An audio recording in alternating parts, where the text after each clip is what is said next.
soy Dina y esto es Libros y Punto.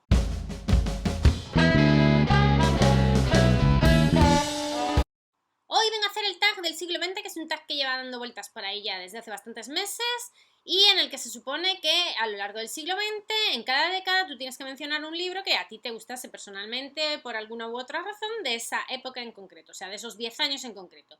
Bien, empezaré sin más por el primero, que sería de 1900 a 1910, en el que incluyo Peter Pan. Peter Pan, como ya sabréis muchos, me imagino que por la película, versión de Disney, por cualquiera de las millones de películas que han salido al respecto, conoceréis la historia.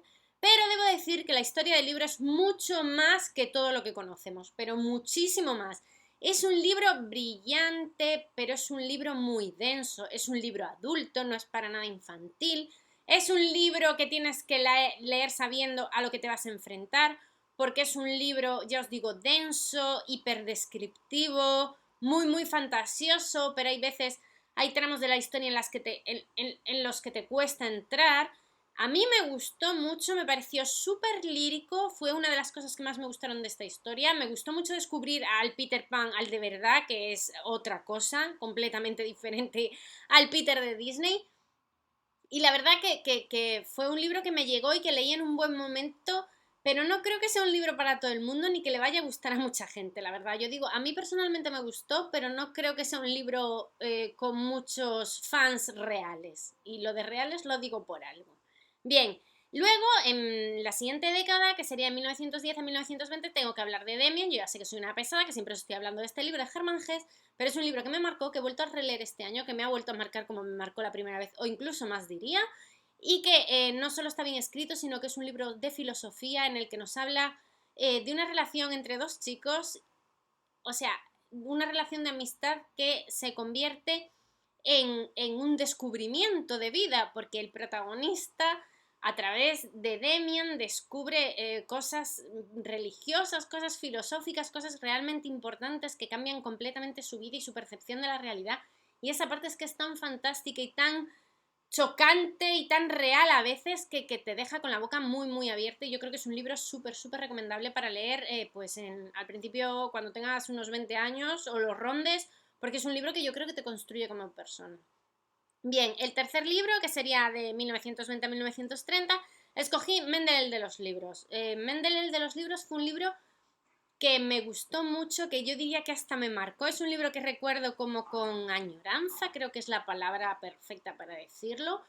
Es un libro que nos habla de un hombre apasionado. Apasionado, su única pasión en la vida son los libros. Y lo que sucede con ese hombre cuando le quitan los libros, la libertad o la posibilidad de leer, en lo que se convierte ese hombre cuya pasión eran los libros. A mí me recordó mucho a una entrevista que vi de Enrique Múgica, en la que decía que en la época de la dictadura, cuando él había sido encarcelado, que independientemente, o sea, mayores de que él obviamente echaba muchísimo de menos a su mujer, o sea, era lo que más le faltaba, decía que la sensación de no poder leer, de estar allí atrapado y no poder escapar ni siquiera de esa manera, que para él había sido uno de sus peores sufrimientos. Y la verdad es que me parece tremendo. De hecho, cuando lo oí contarlo me daban ganas de llorar, porque me parecía algo tan real para una persona que realmente le gusten los libros.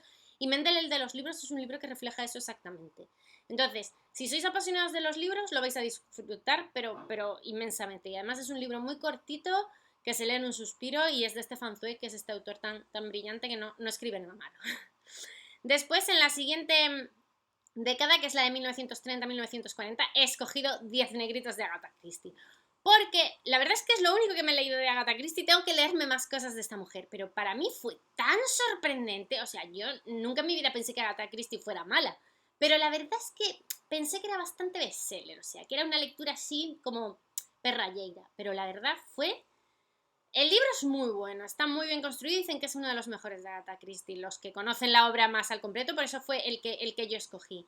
Era también el libro favorito de mi abuela, y entonces, bueno, eso también influyó bastante. El caso, que yo me puse a leerlo, me encantó cómo estaba ambientado, cómo te iban dando pequeñas pistas, pero sin darte muchos datos en profundidad, cómo te iba presentando a los personajes, porque hace unas presentaciones de personajes geniales, pero muy bien hechas.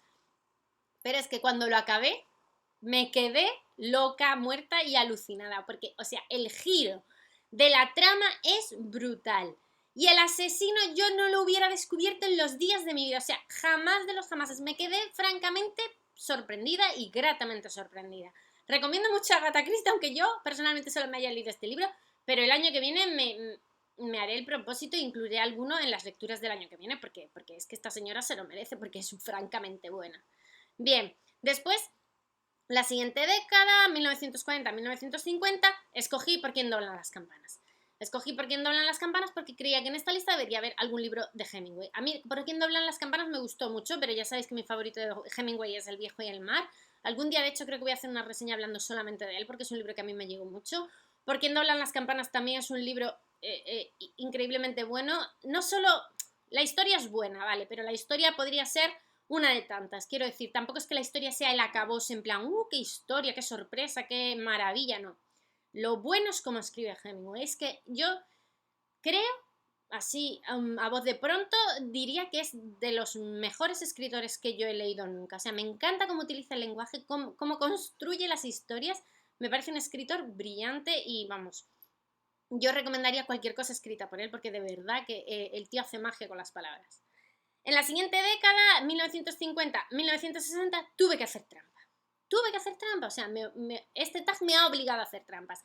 Porque entre 1950 y 1960 se escribieron dos de mis libros favoritos, que son El gato pardo y Memorias de Adriano. ¿Y cómo iba a escoger yo entre El gato pardo y Memorias de Adriano? Es que no podía, no, o sea, es superior a mí. Así que he incluido a los dos. Memorias de Adriano, ya os hablé, que es un libro que incluye todo lo que te puedas imaginar.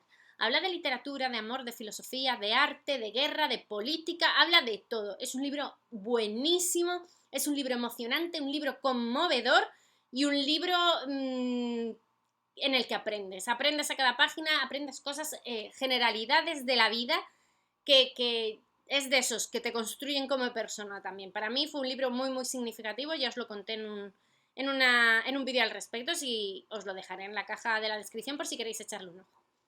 Y luego El gato pardo, bueno, El gato pardo habla de esa Sicilia de mis amores, de esa decadencia, con ese príncipe de Salina, que es el personaje masculino, uno de mis personajes masculinos favoritos del mundo mundial, es el príncipe de Salina, porque es un hombre como tiene que ser, que sabe tratar, que sabe ser elegante, que sabe ser un hombre, que no sé, bueno, a mí me parece un personaje redondo y muy, muy siciliano, muy italiano del sur, con ese toque decadente y bueno, si ya te imaginas en la piel de los personajes a los de la película, ya te quieres morir, porque para mí Alain Delon y Burt Lancaster son la encarnación de la perfección para los dos personajes que ocupan en la película. Bien, para 1960 he escogido un libro que creo, o sea, de 1960 a 1970, he escogido un libro del que creo que no os he hablado nunca, que se titula El giorno de la chiveta, cuya traducción al castellano sería El día de la gaviota, que es de Leonardo Sciascia, que es un siciliano también, muy, muy conocido, bueno, a nivel Italia, a nivel fuera este es su libro más renombrado y bueno, es relativamente popular también. Y es un libro también de esos que me marcaron a mí personalmente, que cuenta una historia muy dura, muy, muy dura, una historia real de cómo es Sicilia. A mí Sicilia es uno de los sitios del mundo de los que yo vivo enamorada y bueno, este libro para mí es apasionante y perfecto y además fue creo que una de mis primeras lecturas en italiano y bueno, redondo, o sea, no tengo una cosa mala que decir de este libro, está, si no me equivoco, debería estar por aquí detrás, pero bueno, ahora mismo no lo ubico. El caso, el siguiente. 1970-1980, La historia interminable. Escogí La historia interminable, para mí fue un libro de esos de infancia, crecimiento, perfecto, fantasioso, es metaliteratura, es metaficción, Atreyu, Bastian, Fuyur, bueno, es que no hay una cosa que no me guste de ese maldito libro, y a mí también me gusta la película, o sea, para mí fue una cosa muy redonda y muy perfecta, y uno de mis primeros amores, o crush, o como lo quieras llamar, fue Atreyu. Sí, Atreyu fue uno de mis primeros amores. Bien, no digo más. De 1980 a 1990 volví a escoger dos. ¿Por qué? Porque el primero que me vino a la cabeza fue El juego de Ender, que me lo leí este año y me ha parecido un libro muy sorprendente, que me gustó un montonazo, original, bueno, es que tiene un montón de adjetivos calificativos.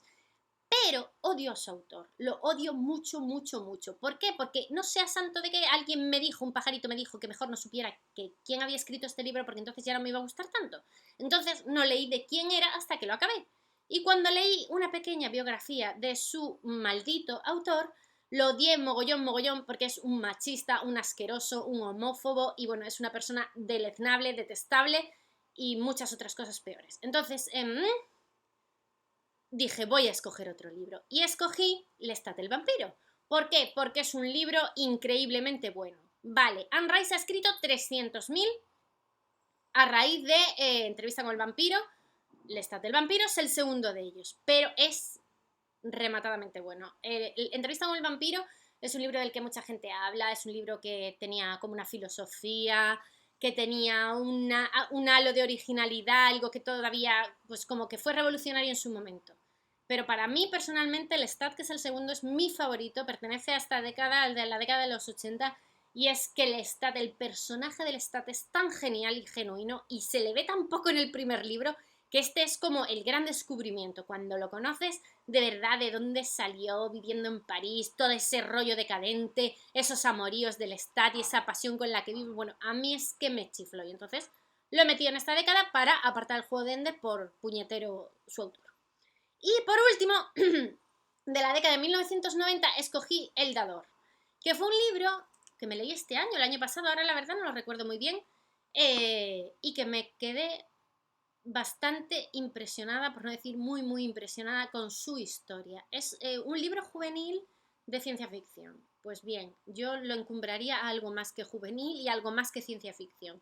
Si no os apetece leer el libro, mal, deberíais leer el libro porque el libro es muy bueno. Os recomiendo vivamente la película porque la película es que está muy bien hecha. O sea, el libro está bien traído a la película. Nos hablan de un mundo de gente perfecta, humanos perfectos en blanco y negro, ¿no? Esa es la trama, inicia así. Cómo te controlan cada paso que haces en el mundo este imaginario, cómo tienes que ser perfecto si no lo eres, como que te descartan ya al nacer. O sea, humanos perfectos, pero eso, en blanco y negro. Y como de repente a uno de los chicos de este mundo, que es nuestro protagonista, lo convierten en el dador, que es alguien que se dedica a acumular todos los recuerdos y todas las vivencias del mundo real, que no es ese mundo en blanco y negro ni mucho menos, o del mundo que fue, ¿no? La historia del mundo que fue.